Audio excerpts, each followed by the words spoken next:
ബംഗ്ലാദേശിലെ ഹിന്ദു വംശഹത്യയിൽ ഇരട്ടത്താപ്പുമായി ഡിവൈഎഫ്ഐ. ബംഗ്ലാദേശിലെ ന്യൂനപക്ഷ വേട്ടയ്ക്കെതിരെ ഇന്ന് ജില്ലാ കേന്ദ്രങ്ങളിൽ ഡിവൈഎഫ്ഐ പ്രതിഷേധമാണ്. ബംഗ്ലാദേശിൽ ഹിന്ദുക്കൾക്കും മറ്റ് ന്യൂനപക്ഷങ്ങൾക്കും നേരെ നടക്കുന്ന ആക്രമണങ്ങൾ അപലപനീയമെന്നും ഡിവൈഎഫ്ഐ അറിയിച്ചിട്ടുണ്ട്. സമരം ചെയ്യുന്നത് പൗരത്വ നിയമ ഭേദഗതിയെ ചെറുത്തു തോൽക്കുമെന്ന് പ്രഖ്യാപിച്ച സംഘടനയാണ്. വിവരങ്ങളുമായി തിരുവനന്തപുരത്ത് നിന്ന് പ്രജിത്ത് മോഹനൻ ചേർന്നുണ്ട്. പ്രജിത്ത്, ഇതിലെ ഒരു വിരോധാഭാസമുണ്ട്. കാരണം ബംഗ്ലാദേശിലെ ഹിന്ദുക്കൾക്കെതിരെ നടക്കുന്ന വംശഹത്യക്കെതിരെ പ്രതിഷേധിക്കുന്ന ഇതേ ഡിവൈഎഫ്ഐ തന്നെയാണല്ലോ പൗരത്വ നിയമ ഭേദഗതിയെ ചെറുത്ത് തോൽപ്പിക്കുമെന്ന് പ്രഖ്യാപിച്ച സംഘടന. അതുകൊണ്ട് തന്നെ ഇതിലെ ഉദ്ദേശം എത്രത്തോളമാണ്, അല്ലെങ്കിൽ ഇതിന്റെ ഉദ്ദേശശുദ്ധി എത്രത്തോളമാണ് എന്ന കാര്യത്തിൽ ഒരു ചെറിയ സംശയം നിലനിൽക്കുന്നുണ്ടല്ലേ?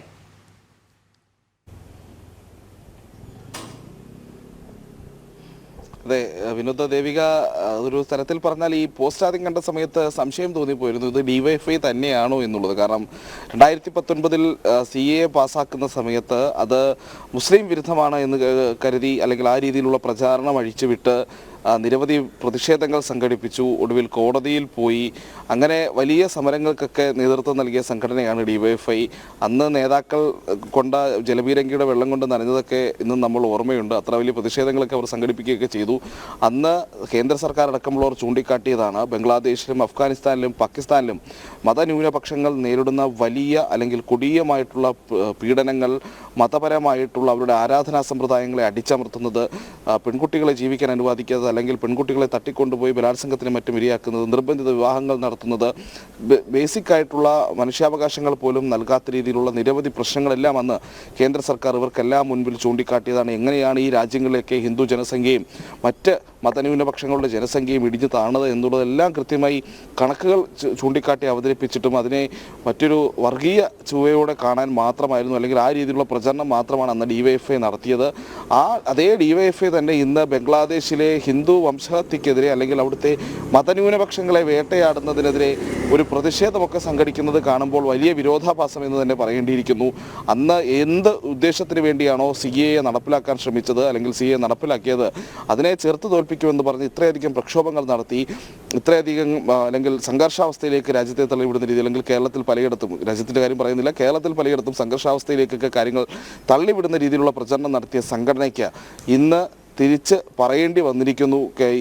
ബംഗ്ലാദേശിൽ നടക്കുന്നത് ഹിന്ദു വംശഹത്യയാണ്, അല്ലെങ്കിൽ മതന്യൂനപക്ഷങ്ങൾക്കെതിരെയുള്ള അതിക്രമങ്ങളാണ് എന്നുള്ളത്. അത് ഏറ്റവും വലിയ നിലപാട് മാറ്റങ്ങളിൽ ഒന്നാണ്. ഒരുപക്ഷെ CAAയുടെ അന്തസ്സത്തെ എന്താണ് എന്നുള്ളത് ഇപ്പോഴെങ്കിലും നേതാക്കന്മാർക്ക് മനസ്സിലായി കാണുമെന്നുള്ളതാണ്. ഈ നവമാധ്യമങ്ങളിലൊക്കെ വരുന്ന വിമർശനങ്ങളും പരിഹാസങ്ങളും, പ്രത്യേകിച്ച് ഡിവൈഎഫ്ഐ പോലെ ഈ നേരത്തെ ഈ പറയുന്ന ബംഗ്ലാദേശിലും മറ്റുമുള്ള ഈ പറയുന്ന ഹിന്ദുക്കളുടെ ജനസംഖ്യ, അല്ലെങ്കിൽ അവിടുത്തെ മതന്യൂനപക്ഷങ്ങളുടെ ജനസംഖ്യ കുറയുന്നതിനെ ഒന്നും കാണാതിരുന്ന ഡിവൈഎഫ്ഐ ഇന്ന് ഈ പ്രത്യേകിച്ച് ഈ ബംഗ്ലാദേശിലെ ഹിന്ദു വംശഹത്യ എന്ന് പറയാവുന്ന രീതിയിലേക്ക് കാര്യങ്ങൾ പോയിരിക്കുന്ന ഒരു സാഹചര്യത്തിൽ മാത്രം ഒടുവിൽ പ്രതിഷേധത്തിലേക്കോ അല്ലെങ്കിൽ ഒരു അങ്ങനത്തെ ഒരു പ്രകടനമോ പ്രതിഷേധമോ ഒക്കെ സംഘടിപ്പിക്കേണ്ടി വരുന്ന ഒരു സാഹചര്യമുണ്ട്.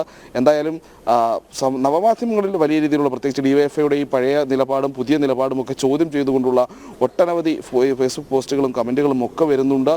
അവർ ചൂണ്ടിക്കാട്ടുന്ന ഇരട്ടത്താപ്പാണ്. അന്ന് കേന്ദ്ര സർക്കാർ ഈ രീതിയിൽ സമഗ്രമായൊരു നിയമം കൊണ്ടുവന്ന് ഈ രാജ്യങ്ങളിൽ നിന്ന് അഭയാർത്ഥികളായി എത്തുന്ന മതന്യൂനപക്ഷങ്ങൾക്ക് സംരക്ഷണം നൽകാൻ ശ്രമിക്കുമ്പോൾ അതിനെ വർഗീയ ചുവയോടെ അവതരിപ്പിക്കാനും അതിന് വേറൊരു തരത്തിലുള്ള മാനം നൽകാനും ഒക്കെ ശ്രമിച്ച അതേ ഡിവൈഎഫ്ഐ ഇന്ന് സ്വീകരിക്കുന്ന നിലപാട് ഇരട്ടത്താപ്പ് അല്ലേ എന്നുള്ളതാണ് ചോദ്യങ്ങൾ വരുന്നത്. എന്തായാലും ഇക്കാര്യത്തിലൊക്കെ നേതാക്കൾ മറുപടി നൽകേണ്ടി വരും. പ്രത്യേകിച്ച് അന്ന് CAA പാസ്സാക്കിയതിൻ്റെ അന്തസ്സത്തയെ ചോദ്യം ചെയ്ത അതേ സംഘടന തന്നെ ഇന്ന് ഈ രീതിയിലുള്ള പ്രതിഷേധങ്ങൾ സംഘടിപ്പിക്കേണ്ടി വരുമ്പോൾ ബംഗ്ലാദേശിൽ ഒരു വംശഹത്യ എന്ന് പറയാവുന്ന രീതിയിലേക്ക് തന്നെ മതന്യൂനപക്ഷങ്ങൾക്കെതിരെയുള്ള അതിക്രമങ്ങൾ പെരുകുന്ന സമയത്ത് അന്ന് സ്വീകരിച്ച നിലപാടുകൾ തെറ്റായിപ്പോയെന്ന് ഉറക്കെ വിളിച്ചു പറയാൻ ഈ സംഘടനകൾ തയ്യാറാക്കുമോ എന്നുള്ളതാണ് ബാക്കിയാകുന്ന പ്രധാനപ്പെട്ട ചോദ്യം.